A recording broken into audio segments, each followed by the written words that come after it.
Olá, estamos dando início então a mais um episódio da nossa websérie Infraestrutura em uma perspectiva de 360 graus. O meu nome é Luiz Afonso Sena, eu sou engenheiro civil, professor e PhD em transportes. O episódio que nós vamos estar abordando hoje na nossa websérie é a implementação de projetos. Obviamente que nós estamos falando de projetos de infraestrutura, que é a grande necessidade que nós temos para que a gente possa ter uma economia dinâmica, e isso a gente tem repetido ao longo de todos, praticamente, episódios da nossa websérie.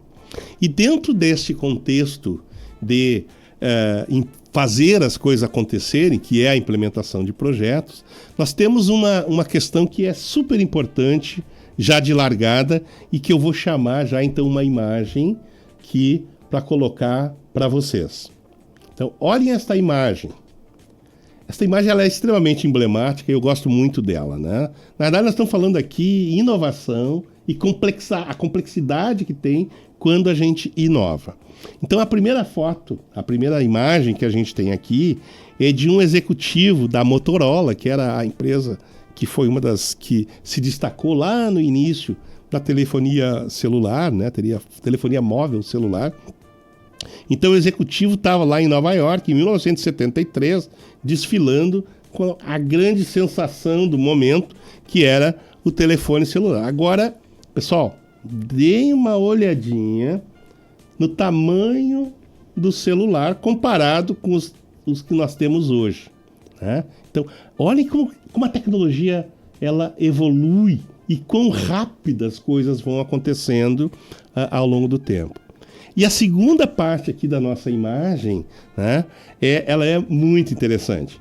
Na realidade, isto aqui é, em 1956, um disco rígido de 5 mega sendo transportado. Então, olhem ali, pessoal. É um avião da antiga Panam, né, transportando algo que é como 2 geladeiras ali quase, que era a capacidade computacional do top, 5 mega. Para simplificar, pessoal, 5 mega, esta foto que vocês estão vendo aqui tem em torno de 5 mega. Então, olhem como o mundo evoluiu, né? Mas é muito importante, então, pessoal, a gente ter essa percepção, assim, de que a tecnologia está cada vez mais presente e os projetos que a gente vai fazê-los reais, torná-los reais, né, eles precisam levar em consideração esta velocidade com que a tecnologia se apresenta e evolui. Então, muitas vezes, a gente tem lá alguns projetos meio congelados no tempo, né? Então, a ideia é que, obviamente, por exemplo, informação. Tudo que a gente faz hoje precisa estar disponível. Então, um ônibus, por exemplo, sistema de ônibus, tu tem que estar acompanhado de tudo que tem. Então, se os aplicativos facilitam, por que os ônibus não têm tudo que um aplicativo tem? No caso da informação para os usuários, de energia, de consumo de água, enfim, de tudo, precisa ter sistemas de informação extremamente eficientes, né, para fazer chegar e comunicar às pessoas tudo o que acontece naquele serviço, que são serviços de utilidade pública. Obviamente, pessoal, que quando a gente fala em projetos de infraestrutura, tem uma série de aspectos que precisam ser considerados. Primeiro, todos os projetos, qualquer projeto na vida, eu diria, tá, para estender para a vida também, mas no caso de infraestrutura, né, eles envolvem riscos. Então pensem o seguinte, pessoal, quero fazer um projeto, mas eu tenho risco, por exemplo, de construção. Construir uma rodovia, construir uma obra, seja ela qual for, né, na área de transporte, na área de energia, comunicações, saneamento, tem muito desconhecido. Muitas vezes tu começa achando que o tipo de solo é um e tu encontra pedra, encontra uma série de coisas que às vezes surpreendem. Então eu preciso tratar com riscos desse tipo. Muitas vezes esse tipo de risco de construção leva também o que a gente chama de riscos de sobrecustos. Muitas vezes a gente estima um custo, né, e na realidade quando vai operá-lo, custa mais caro. Então a gente precisa estar preparado para isso, né? Em projetos de infraestrutura. Olhem só o seguinte também, pessoal.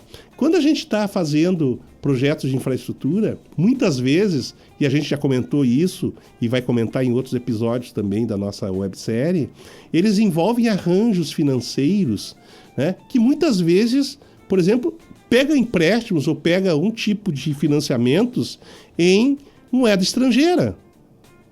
Aliás, isso é desejável para o país. Então está trazendo capitais de fora do país para dentro. Bom, e aí tem o câmbio. O câmbio muda com o tempo. Então, $1 na década de 90, em relação ao real, era uma paridade. Até chegou a ser mesmo quase $1. Na época do plano, no plano real, R$1 era igual a $1. Bom, hoje é 5. Então, e esses projetos que são de 30 anos, vão acontecer muitas oscilações no câmbio.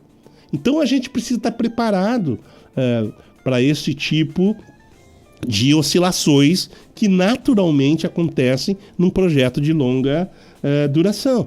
Nós temos os riscos de demanda. O que é um risco de demanda, né? O risco de demanda é que a gente tem uma previsão de quantas pessoas ou quantas empresas vão utilizar aqueles serviços. Bom, e muitas vezes a gente erra, ou para mais ou para menos. Então a ideia é que sempre em estudos de infraestrutura se tenha estudos específicos de demanda, de custos, que sejam extremamente confiáveis, os mais sofisticados possíveis, que consigam prever todas essas oscilações que acontecem e os riscos que, obviamente, estão envolvidos em projetos de infraestrutura, né? Bom, agora chegou a hora também do que nós temos feito nos nossos vários episódios, de falar em um número. E o número de hoje é 86,1%. Pessoal, que bom quando a gente pode trazer um número que é um número positivo, que é um número legal, né? Porque às vezes eu tenho procurado fazer isso ao longo da nossa websérie, mas eu acho que neste caso é muito interessante e a gente deve mais do que se orgulhar, nós precisamos, assim, cultivar esta lógica. 86,1%, pessoal, é o percentual da energia elétrica do Brasil que vem de fontes renováveis. Fontes renováveis. Pessoal, é isso que o mundo precisa, né? Então, assim, hoje nós precisamos mudar, e esse é o grande, né? Agora, no final de 2025, o Brasil viveu a COP, né? Que é um evento mundial que se discute as questões climáticas, né? E todo mundo sabe que nós precisamos tratar melhor e consumir menos os combustíveis fósseis. Então, o Brasil hoje é um país, nós somos líderes mundiais, pessoal, em uso de energia limpa, energia renovável. O que os outros países ainda estão lá numa batalha que provavelmente não vão conseguir, nós já temos. Os problemas hoje da energia que a gente tem no país são de outra ordem. São de ordem de planejamento, que é algo fundamental quando a gente fala na implementação de projetos. A gente precisa planejar. Os problemas que estão acontecendo de energia, depois nós vamos ter também, lá quando a gente estiver discutindo, vai ter um episódio específico falando sobre energia, mas eu vou antecipar um pouquinho, né?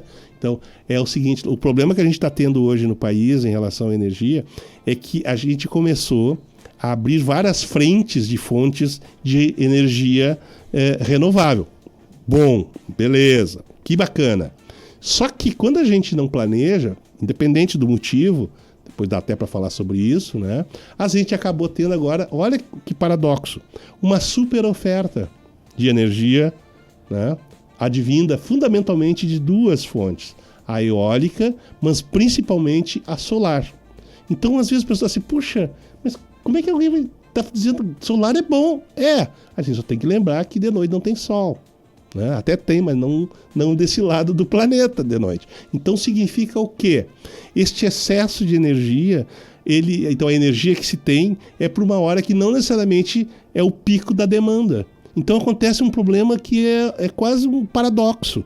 A gente tem muita energia e a autoridade, o Operador Nacional do Sistema, o ONS, ele precisa cortar algumas dessa energia para que a rede continue balanceada. E só que para fazer isso, às vezes ele tem que acionar as usinas térmicas, que utilizam carvão, que é pior do que o petróleo. Então, o planejamento significa tu tem que produzir um sistema que produza o equivalente ao que é demandado nas horas e acomodando as questões de onde é que estão os picos de demanda, né? Óbvio que isso aí está acontecendo um pouquinho porque o pessoal também está colocando, e aí são por pressões de lobbies, grupos políticos, etc., né, alguns incentivos e subsídios para facilitar a vida de alguns tipos, por exemplo, da solar, só que dentro de uma forma que não fica mais organizada. Então fica depois o Operador Nacional do Sistema, as agências reguladoras, no caso a ANEEL, correndo atrás para tentar arrumar esse problema. Né? Bom, então agora, depois do número, eu volto um pouquinho a comentar rapidamente sobre algumas questões que envolvem a implementação do projeto. Um deles, e bem rápido, porque já estamos aproximando do fim do nosso episódio, puxa, seria bom se pudesse ficar falando de infinito, mas não dá, temos tempo aqui. Mas tem um negócio interessante que eu queria deixar caracterizado, né? Tem um escritor que é da área financeira, que é brilhante, chama Nassim Nicholas Taleb. Esse cara escreveu um livro fantástico, né, que chama Black Swan. Black Swan é o cisne negro. Só para contar a história, bem rapidinho aqui, né? Os europeus estavam acostumados só com cisnes brancos até meados do século XIX, né? E aconteceu o seguinte, quando o pessoal começou a olhar mais lá na Austrália, quando os ingleses chegaram por lá, viram que além do cisne branco existiam também cisnes negros. Então, na realidade, era algo que era desconhecido dos europeus. Então o pessoal se deu conta, puxa vida, a gente montou toda uma estrutura, todo um conhecimento dizendo que só tinha cisne branco, mas tem cisne preto também. E ele levou isso para as finanças.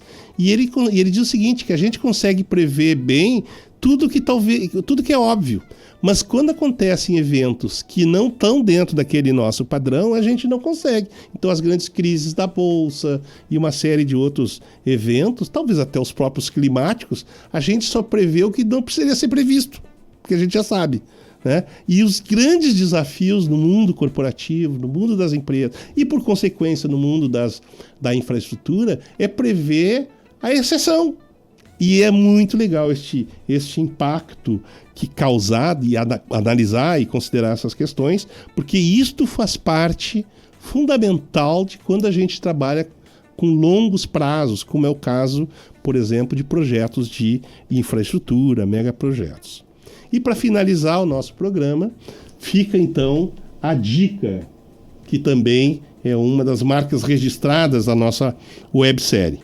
A dica de hoje é um livro chamado Nexus, né? É um livro que está batendo os recordes, bateu recordes de venda, do autor Yuval Noah Harari, né? Que é um professor extremamente renomado e um cara que escreve sobre assuntos complexos. Além de Nexus, que eu vou falar um pouquinho mais depois, ele também escreveu Sapiens e Homo Deus, que são dois best-sellers aí, né? E que de alguma forma ajuda a gente a entender exatamente a complexidade do mundo, quem somos nós, as nossas dificuldades, saber o que viemos fazer por este planeta, né? Então realmente é um grande pensador contemporâneo. E do livro Nexus, então ele faz assim uma história das networks, das redes de informação, desde a idade lá da pedra, né, até a inteligência artificial, que é o grande desafio que a gente está enfrentando hoje, essa tecnologia fantástica. Mas então ele faz essa história das redes de informação. Como no caso de infraestrutura, nossa essência do que a gente tem falado, e caracterizando que são redes, então é extremamente interessante para quem tem interesse, né, em buscar essas informações brilhantes que ele traz neste livro e, aliás, em toda a obra que o Harari tem produzido, né, que tem feito história, né? Então é isso, pessoal. Estamos chegando ao fim, então, de mais um episódio da nossa websérie Infraestrutura de uma visão 360 graus, e hoje a gente falou sobre alguns aspectos da implementação de projetos de infraestrutura, né? E deixo aqui já o convite para que a gente esteja junto no nosso próximo episódio. Até lá!